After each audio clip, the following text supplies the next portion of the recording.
ಸಂಖ್ಯಾತರ ಸಚಿವರಾಗಿರ್ತಕ್ಕಂಥವ್ರು ಅಲ್ಪಸಂಖ್ಯಾತರಿದೆ, Muslim ಸಮಾಜ. ಅದರಲ್ಲಿ ಒಳಪಂಗಡಗಳಿದಾವೆ ಅಧ್ಯಕ್ಷರೇ. ಅಲ್ಲಿನೂ ಕೂಡ ಅಲ್ಲಿ ನದಾಫಾ ಪಿಂಜಾರ ಅಂತ ಹೇಳಿ ಒಂದು ಕಮ್ಯುನಿಟಿ ಇದೆ, ನಿಮಗೂ ಗೊತ್ತಿದೆ, ನಿಮಗೂ ಬಹಳ ಅದು ಅರ್ಥ ಮಾಡ್ಕೊಂಡಿರ್ತಕ್ಕಂಥವ್ರು ಸ್ಪೀಕರ್ ನಮ್ಮವರಿದೆ. ಏನಾಗ್ತಾ ಇದೆ ಅಂದ್ರೆ ಆ ಕಮ್ಯುನಿಟಿ ಬಹಳಷ್ಟು ನಿರ್ಲಕ್ಷ್ಯಕ್ಕೆ ಒಳಗಾಗಿದೆ.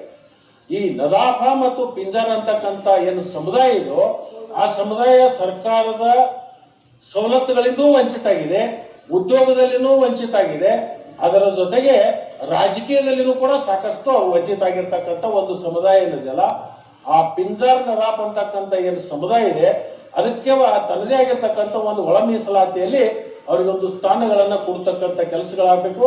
ಅವ್ರಿಗೋಸ್ಕರನೇ ಒಂದು ಅಭಿವೃದ್ಧಿ ಮಂಡಳಿಯನ್ನು ಮಾಡ್ಕೊಂಡು ಈಗಿರ್ತಕ್ಕಂಥದ್ರಲ್ಲೇ ನೀವು ಹಣ ತೆಗೆದಿಟ್ಕೊಂಡು ಅವ್ರಿಗೆ ಪ್ರತ್ಯೇಕವಾಗಿರ್ತಕ್ಕಂಥ ಅಭಿವೃದ್ಧಿ ಮಂಡಳಿ ಮಾಡಿ ಅವ್ರಿಗೆ ನ್ಯಾಯ ಕೊಡಿಸುವಂತ ಕೆಲಸವನ್ನು ಕೂಡ ತಾವು ಮಾಡಬೇಕು ಅಂತ ಹೇಳಿ ಈ ಒಂದು ಸಂದರ್ಭದಲ್ಲಿ ನಾನು ಕೇಳ್ಕೊಂಡು